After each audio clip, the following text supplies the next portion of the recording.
है देसी नस्ल गाय का जो नस्ल सुधार की दिशा में राष्ट्रीय गोकुल मिशन कार्यक्रम के तहत भारत सरकार योजना चला रही है और उत्पादकता बढ़ाने के लिए दो टेक्नोलॉजी का इस्तेमाल होता है।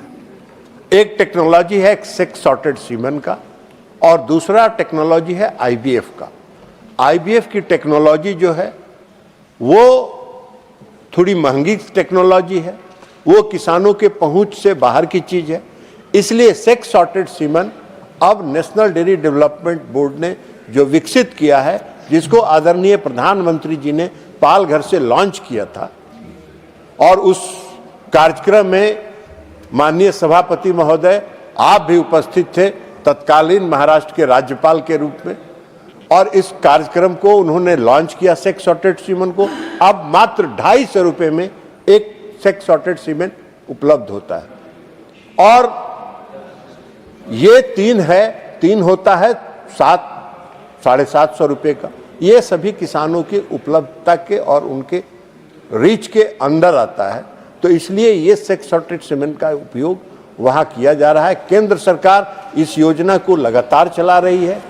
किसानों पशुपालकों के दरवाजे तक जाके उनके घर में जाके कृत्रिम गर्भाधान कराने का पूरी योजना है। उसके लिए पूरे सेक्स सॉर्टेड सीमेन उपलब्ध है सभी राज्यों के पास, सभी केंद्रों में। जो जितना करेंगे उससे, और भारत सरकार यह लक्ष्य लेके चल रही है कि जो हमारा कृत्रिम गर्भाधान है उसका प्रतिशत हम 70 से 75% तक ले जाएं ताकि देसी नस्ल में सुधार हो सके। जहां तक माननीय सदस्य ने पूछा है, अब तक 2,12,000 कृत्रिम गर्भाधान नांदेड़ जिले में किए गए हैं।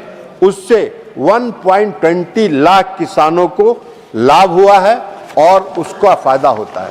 मैं आपको सभापति महोदय एक और बात सदन को ज्ञान में लाना चाहता हूं कि जो सेक्स सॉर्टेड सीमेन है उसके इस्तेमाल से 90% फीमेल काफ होती है। उसके कारण जो आवारा पशुओं की एक समस्या है उसका भी एक निदान है। तो कृत्रिम गर्भाधान सरकार अपने स्तर पर पूरे तत्परता के साथ उसको करा रही है और नांदेड़ जिला में भी पूरी योजना को कार्यान्वित किया जा रहा है।